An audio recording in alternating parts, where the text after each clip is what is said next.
Hello everyone. Math Wizards welcome you to their channel and this video. In this video, we would be explaining how to do the 4 basic operations on fractions. They are addition, subtraction, multiplication, and division. But before we proceed ahead with that, it's important to be comfortable with the calculation of LCM of 2 or more numbers. Check out the previous video where we have covered this topic.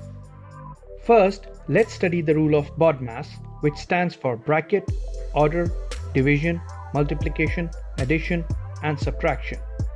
This rule specifies the sequence in which calculations must be done when there are multiple calculations involved.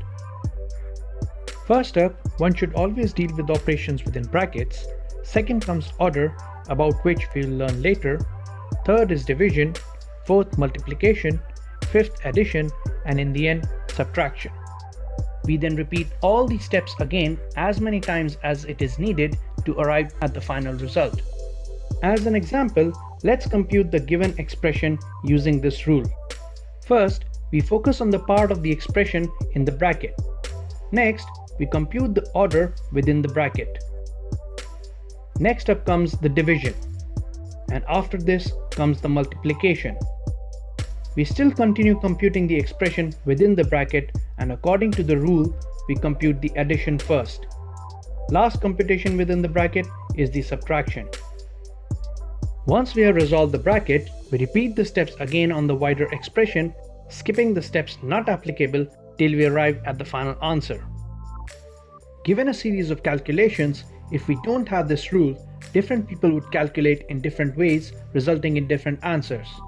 Hence, with this rule applied correctly, everyone would arrive at the same answer. Now, let us learn addition and subtraction of fractions.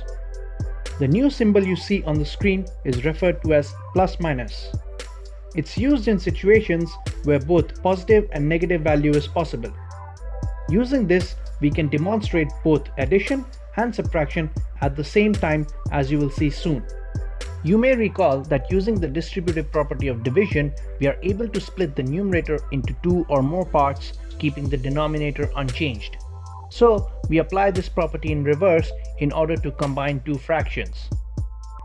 For that, we need to have the same denominator for both fractions.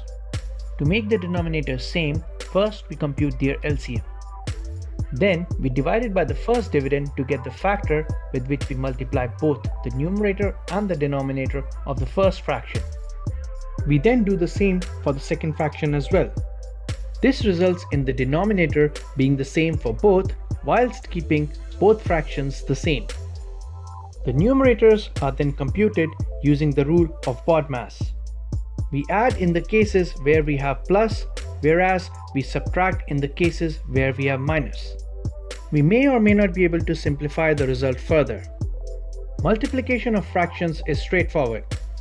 We first cancel out the common factors and then just multiply the numerators with each other and the denominators with each other. Before we look at division, we have to learn a new term called reciprocal.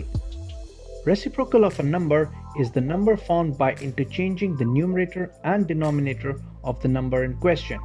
It's obvious that reciprocal of a reciprocal would lead us back to the same number. Needless to say, multiplication of a fraction with its reciprocal gives us 1 as the answer. It's easy to observe that even an integer can have a reciprocal because each integer has 1 as the denominator. The reciprocal of any integer is 1 divided by that integer itself. So, for division of 2 fractions, you just take the reciprocal of the fraction in the denominator and multiply it with the fraction in the numerator. Simplify as much as possible and multiply the 2 fractions to get the answer. But why do we do that? In order to see that, let's multiply both the numerator and denominator with the reciprocal of the denominator. This results in the denominator being equal to 1. And we are left with the result as multiplication of the numerator and the reciprocal of the denominator. Note that we may have an integer either in the numerator or denominator too.